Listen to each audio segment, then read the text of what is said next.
आपका स्वागत है हमारे लर्निंग चैनल आरपीवाई लर्निंग हब पे। ये वीडियो आपकी पार्ट 2 है हमारी लाइट वाले चैप्टर की, जिसमें हम पढ़ने वाले हैं रिफ्रैक्शन ऑफ लाइट। आप जल्दी पढ़ लेते हैं रिफ्लेक्शन ऑफ लाइट की डेफिनेशन। देखिए, ये क्या होता है, एक फिनोमेना होता है बेंडिंग ऑफ लाइट का।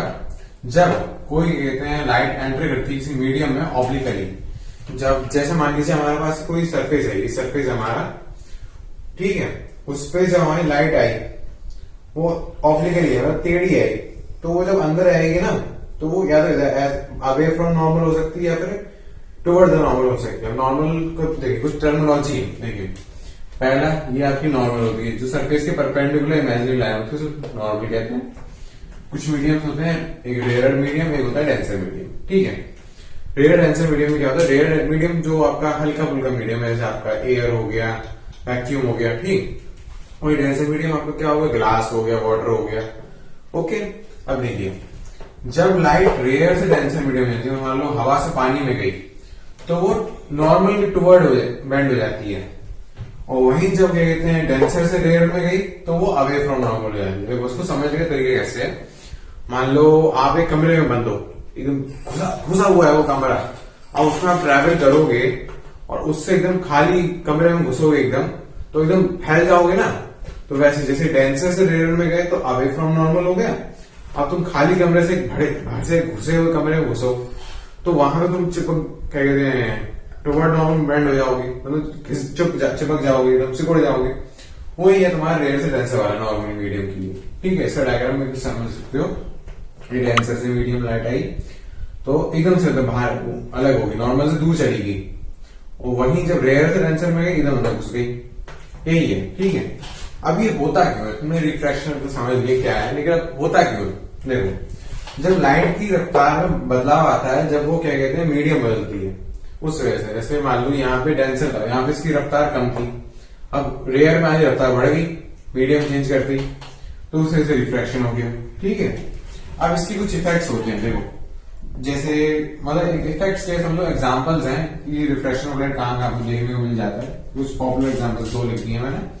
जैसे एक पेंसिल अपीयर होती है बेंड होती हुई, जब उसे हम क्या कहते हैं ग्लास ऑफ पानी में रखते हैं, मतलब एक ग्लास है जिसमें पानी भरा हुआ, तो तुमने जैसे मान लो मार्कर डाला तो ये मुड़ा हुआ दिखेगा। ठीक है, और पोजीशन ऑफ फिश क्या कहते हैं पॉन्ड के अंदर, जैसे हमारा पॉन्ड है उसके अंदर हमारी मछली तैर रही है। ठीक है, जैसे मान लो ये हमारा पॉन्ड है, टैंक है, इसमें हमारी मच्छी है। ठीक, ड्राइंग पे मत जाना, समझ लो थोड़ा। ठीक है, मच्छी है, अभी पूरा पानी भरा हुआ है, लाइट रे आएगी, अब रेयर से डेंसर है तो क्या होगा, जल्दी बोलो, ये मुड़ जाएगी किसकी तरफ, नॉर्मल की तरफ। जब नॉर्मल ड्रॉ करा ये मुड़ गई। अब ये होनी तो यहां जानी चाहिए थी, पर ये इधर मुड़ गई, इस वजह से इसकी इमेज इसकी लेवल से थोड़ा ऊपर बनते हुए दिख रही है। इसको यहां बनाना चाहिए था, लेकिन थोड़ा। अब हमारा अगला टॉपिक है हमारा लॉज ऑफ रिफ्रैक्शन। इसके केवल दो ही नियम है, जल्दी से पढ़ लेते हैं इनके बारे में भी। देखो, जो इंसिडेंट रे है, रिफ्लेक्टेड रे है और नॉर्मल है, ये सब हमारे रिफ्लेक्शन का दूसरा लॉ था ना, वहां पे वही पहला लॉ है। यहाँ पे इंसिडेंट रे, रिफ्लेक्टेड रे और नॉर्मल जो है दोनों सरफेस के बीच वाला मीडियम पे, वो दोनों वो तीनों के तीनों एक सेम प्लेन पे लाई गई। जैसे हमारा ये मीडियम था, ये हमारा नॉर्मल है, ये इंसिडेंट रे, रिफ्लेक्टेड रे, ये सब एक ही प्लेन पे शो हो पा रहे हैं ना, बस वही चीज चल रही है। ठीक है, फिर दूसरा देखते हैं। देखो, ये आपका जो दूसरा लॉ है, ये एक स्पेशल लॉ, इसका नाम है स्नेल्स लॉ। इसका क्या कहना है, जो एंगल ऑफ इंसिडेंट और एंगल ऑफ रिफ्रैक्शन है, उसका अगर हम साइन फॉर्म का रेशियो रखेंगे किसी गिवन कलर ऑफ लाइट के लिए या फिर किसी दो मीडियम्स के लिए, तो वो एक कांस्टेंट के बराबर निकलेगा। उस कांस्टेंट को हम क्या कहते हैं, रिफ्रैक्टिव इंडेक्स। रिफ्रैक्टिव इंडेक्स देखिए क्या है, sine of i upon sine of r is known as refractive index. इसका एक और रेशियो कह सकते हैं definition, the speed of light in first medium divide करेंगे speed of light by second medium, यानी वी n21, मतलब refractive index of second medium with respect to first is v1 upon v2 and refractive index of first with respect to second is v2 upon v1। और अब देखो, अगर मान लो जो हमारा n1 है वो क्या होगा, क्या कहते हैं वेलोसिटी जो तुम्हारी क्या नाम वैक्यूम की अपॉन उस मीडियम की विस्कोसिटी को हम कह सकते हैं रिफ्रैक्टिव इंडेक्स। अब दो मीडियम के रिफ्रैक्टिव इंडेक्स का जो रेशियो उसे हम विद रिस्पेक्ट टू एक मीडियम से दूसरे मीडियम के लिए कह सकते हैं। जब सादा भाषा में ये लिखा है, अगर तुम्हारे पास एक ऑब्जेक्ट का रिफ्रैक्टिव इंडेक्स है, दूसरा ऑब्जेक्ट का रिफ्रैक्टिव इंडेक्स है, उन दोनों का रेशियो, तो हम बोले टॉपिक पढ़ते हैं जो है हमारा refraction of light bye spherical lenses. अब देखिए लेंसेज दो प्रकार के होते हैं, पहला हमारा होता है कॉन्वेक्स लेंस और दूसरा होता है हमारा कॉनकेव लेंस। ठीक है, इनके डिजाइन मेरे सामने। अब इनसे कुछ इंपॉर्टेंट टर्मिनोलॉजीज हैं, उन्हें पढ़ लेते हैं। पहला ऑप्टिकल सेंटर, जो लेंस का सेंटर होता है उसे हम ऑप्टिकल सेंटर कहते हैं, दोनों लेंसेज के बीच में जो होता है। ठीक है, दूसरा प्रिंसिपल एक्सिस, जो हमारी लाइन जा रही है नहीं है, जो फोकस और ऑप्टिकल सेंटर को पार करते जाएगी, उसी को हम प्रिंसिपल एक्सिस कहते हैं। और देखिए एक लेंस, एक हिस्सा ये है तो उसका फोकस ये रहा, एक हिस्सा ये है तो उसका फोकस ये रहा। अब फोकस क्या होता है, जब भी हमें कोई लाइट रे पैरेलल आती है तो मिरर पे टकराती, जहां वो कन्वर्ज होती है उस चीज को हम फोकस कहते हैं। ठीक है, फोकल लेंथ ऑप्टिकल सेंटर से जो फोकस की दूरी होती है उसी को हम फोकल लेंथ कहते हैं। ठीक है, ये हमारी फोकल लेंथ है। बस ये सिंपल टर्मिनोलॉजी थी। अब हम बढ़ते हैं अगले रूल्स की, क्या रूल्स होते हैं इमेज को फॉर्म करने के लेंसेज की मदद से। ओके, कुछ रूल्स देखो, इमेज फॉर्मेशन के कुछ इसमें से 3 नियम है तुम्हारे, क्या कहते हैं मिरर में 4 थे, इसमें से 3 नियम। देखो पहला, जब तुम्हारा क्या कहते हैं रे पैरेलल आएगी तो वो फोकस से जाएगी, और कॉनकेव के लिए देखो ऐसे पैरेलल आई, डाइवर्ज हुई, इसको जब हम पीछे खींचेंगे तो फोकस पे ही है। ठीक है, और दूसरा नियम, फोकस से जाएगी तो पैरेलल निकलेगी, ये फोकस जाने वाली थी डाइवर्ज होकर पैरेलल निकल गई। अब देखो तीसरा नियम, अगर जो हमारा ऑप्टिकल सेंटर है उससे जाएगी तो कहीं रिफ्लेक्ट नहीं होगी, सीधे जैसे जाएगी वैसे निकल जाएगी। ये सेम इसलिए केस में भी है। ठीक है, ये है, ये 3 नियम जल्दी से रिकॉर्ड कर लेते हैं। पहला, पैरेलल आएगी तो फोकस से जाएगी। ठीक, दूसरा फोकस से जाएगी तो पैरेलल निकल जाएगी, और तीसरा अगर ऑप्टिकल सेंटर से जाएगी तो सीधे निकल जाएगी। इससे सेंटर ऑफ कर्वेचर को कोई फर्क नहीं पड़ता था, वैसे इससे भी कोई फर्क नहीं पड़ता। अब हम अगला टॉपिक पढ़ते हैं जो है formation of image by concave नहीं convex lens. Convex lens, of image by convex lens. देखो इसमें 6 तरीके से बनेंगी, ABCDEF। ओके, तो देखो पहला क्या है, जब ऑब्जेक्ट इंफिनिटी पे हो तो पैरेलल रेज आएंगी, वो फोकस में मीट करेंगी। तुम कहां पे इमेज बनेगी, F2 पे, हाईली डिमिनिशन बहुत छोटी होगी, रियल और इन्वर्टेड होगी। ठीक है, दूसरी केस पाए जाते हैं, जब ऑब्जेक्ट F2 के पीछे रखा होगा तो जब पैरेलल रे ऐसे गई, फोकस से बाहर निकल गई, एक ऑप्टिकल सेंटर से सीधे निकल गई, तो यहाँ पे जो इमेज बनी वो F2 और F2 के बीच में बनी है, छोटी है ऑब्जेक्ट से, रियल और इन्वर्टेड है। ठीक है, तीसरे केस पे आते हैं, जब वो F2 F1 पे रखी होगी इमेज, मतलब ऑब्जेक्ट रखा है, सेम पैरेलल गई, फोकस से गई ऑप्टिकल सेंटर, तो इमेज कहां बनी, सेम साइज की बनी, 2F2 पे बनी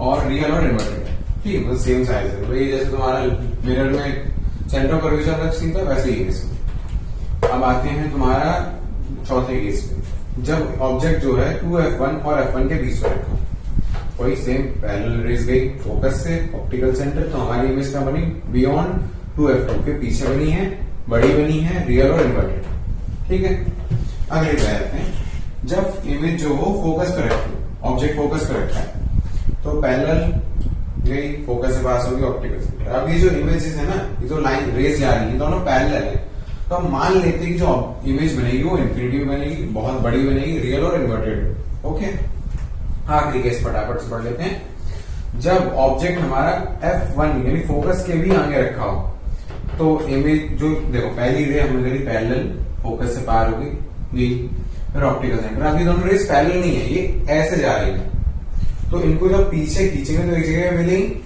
पीछे खींचने में मिली तो इमेज कैसी बनी, सेम साइड में बनी जहां पे ऑब्जेक्ट था, बड़ी बनी और बड़चोला और इरेक्ट थी, बट इरेक्ट मतलब सीधी होता है। ओके, तो एक बार जल्दी से रिवाइज कर लेते, क्या क्या पढ़ा हमने।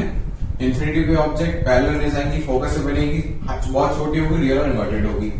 दूसरे पे क्या है, जब F2 के पीछे होगी तो क्या कहते हैं, हमारी इमेज बनेगी 2F2 और 2F2 के बीच में, छोटी होगी, रियल और इन्वर्टेड होगी।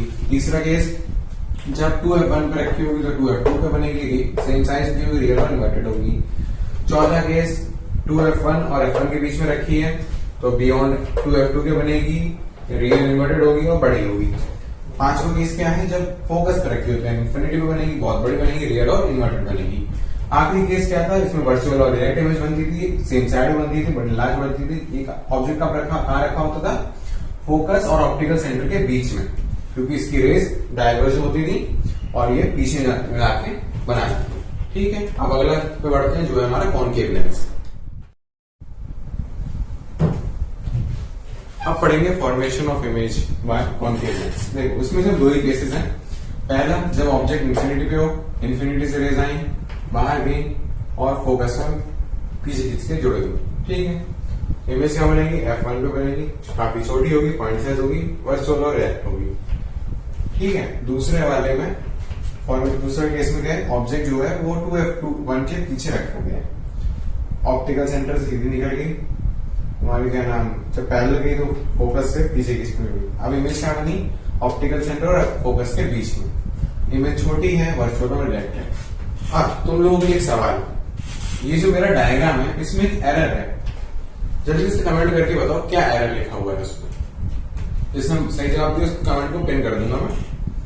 तुम्हारे पास 10 सेकंड है, सोचो क्या एरर है इसके अंदर। मैं भी आंसर भी देने वाला हूं, बता दो। दे दिया?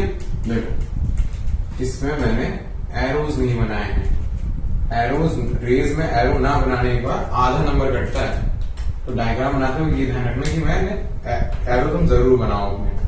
ठीक है, बस अब सिंपल हमारे यूजेस बचे हैं, साइन कन्वेंशन और तुम्हारा लेंस फॉर्मूला। जल्दी से नहीं पढ़ लेते हैं, यूजेस पढ़ लेते हैं फटाफट। देखो यूजेस क्या है, कॉन्वेक्स लेंस की यूज। देखो ये स्पेक्टिकल्स मतलब चश्मों में लगाए जाते हैं हाइपरमेट्रोपी है, मतलब जो लोगों को दूर का दिखता है, पास का नहीं दिखता है, उनके लिए। ठीक है, दूसरा होता है ये मैग्नीफाइंग ग्लास का यूज करा जाता है। एक और यूज है क्या है, कैमरास, माइक्रोस्कोप और टेलीस्कोप में यूज करा जाता है कॉन्वेक्स लेंस। कॉनकेव लेंस के क्या यूजेस हैं, देखो जिनको मायोपिया में पास का दिखता है, दूर का नहीं दिखता, उनके लिए है क्या कहते हैं, चश्मों में काम आते हैं। दूसरे फ्लैश लाइट में यूज करे जाते हैं ताकि उनकी जो लाइट है ना उसको ज्यादा स्प्रेड कर सके। और ये पीप होल्स, मतलब पीप होल तुमने देखा ना दरवाजों में कुछ छोटे छोटे लेंस लगे थे ताकि आर पार देख सके, ये उन्हीं के लिए होता है ताकि व्यू अच्छे से देख सके। ठीक है, अब हम अगले टॉपिक पढ़ते हैं जो है हमारा साइन कन्वेंशन, लेंस फॉर्मूला और है मैग्निफिकेशन। इसके बाद हमारा टॉपिक खत्म हो जाएगा चैप्टर 1। अब बात करेंगे साइन कन्वेंशन की। देखो जो तुम्हारा कॉन्वेक्स लेंस होता है उसके लिए देखो अगर सेम चीज है, ऊपर जाओगे तो क्या पॉजिटिव लिया जाएगा, हाइट अगर नीचे की तरफ जाएगी नेगेटिव ली जाएगी, इधर नेगेटिव डिस्टेंस इधर पॉजिटिव डिस्टेंस। ठीक है, कॉन्वेक्स लेंस के सिंपल याद कर सकते हो ऐसे, ऑब्जेक्ट डिस्टेंस यानी कि जो यू है वो नेगेटिव लिया जाएगा, फोकल लेंथ हमेशा पॉजिटिव ली जाएगी। ठीक है, अब इमेज की बात करें, रियल इन्वर्टेड इमेज है तो क्या कहते हैं, image distance positive, height of image negative. वही अगर वर्चुअल और इरेक्ट है तो इमेज डिस्टेंस नेगेटिव लिया जाएगा, हाइट ऑफ इमेज पॉजिटिव ली जाएगी और हाइट ऑफ ऑब्जेक्ट हमेशा पॉजिटिव ली जाएगी। ठीक है, अब बात करते हैं कॉनकेव के लिए। कॉनकेव में वही ऑब्जेक्ट डिस्टेंस हमेशा नेगेटिव, फोकल लेंथ इस बार आपके नेगेटिव ली जाएगी, क्योंकि देखो इस वाले लेंस के लिए फोकल लेंथ किधर जाएगी, इधर, और इस वाले की फोकल लेंथ किधर जाएगी, इधर। ठीक है, focal length negative, height of जिसमें हमेशा वर्चुअली बनती है, हाइट ऑफ वो इमेज डिस्टेंस कितनी जाएगी, negative, height of object positive और हाइट ऑफ इमेज भी पॉजिटिव क्योंकि इरेक्ट इमेज है। ठीक है, ये था तुम्हारा साइन कन्वेंशन। अब इसका इस्तेमाल होगा यहाँ लेंस फॉर्मूले में। ये देखो मिरर फॉर्मूले में यहाँ प्लस है, यहाँ क्या है, वो है माइनस है, नेगेटिव साइन है, तो याद रखना 1/v minus 1/u equal to 1/। इसका डेरिवेशन मतलब कैसे आया क्या होगा वो हमारे सिलेबस में है नहीं, हम पढ़ना नहीं, तो बस रट लेना। इसके बाद तुम्हारा सिंपल मैग्निफिकेशन और पावर ऑफ लेंस करते ही हमारा चैप्टर खत्म। हमारा आखिरी टॉपिक लीनियर मैग्निफिकेशन और पावर ऑफ लेंस।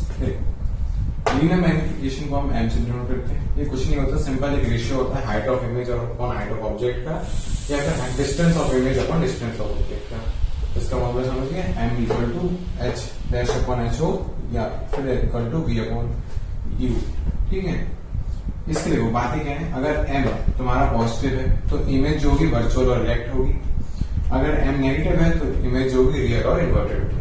बस इतना था, ठीक है। इसके कुछ क्वेश्चन आते हैं वो हम बाद में प्रैक्टिस करेंगे कभी।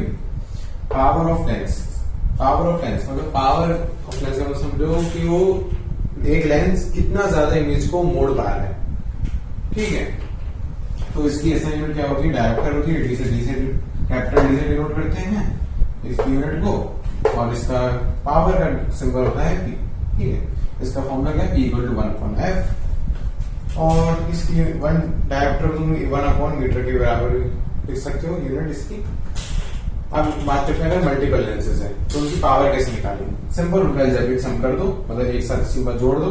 जैसे एग्जाम्पल के लिए P1 हमारा 2 डायोप्टर है, P2 हमारा 3 डायोप्टर है, P3 हमारा 4 डायोप्टर है। सिंपल तीनों को ऐड करेंगे तो आंसर 3 डायोप्टर आ गया। इसी के साथ हमारा लाइट चैप्टर का पार्ट 2 भी खत्म होता है। अब अगला चैप्टर है जो है हमारा ह्यूमन आई, उसे हम अगली वीडियो में कंप्लीट करेंगे। अब देखो बेटा, तुमने अच्छे से याद पढ़ लिया है, मतलब वीडियो तुम्हें समझ में आ गई। अगर समझ में आ गई है तो भाई के लिए लाइक करना तो बनता है, लाइक करो, चैनल को सब्सक्राइब करो, अपने दोस्तों के साथ शेयर करो। भैया देखो मैं कमेंट पढ़ता हूँ, इसलिए अपने कोई डाउट हो ना कमेंट में तुरंत बता देना। ठीक है, चलो गुड बाय।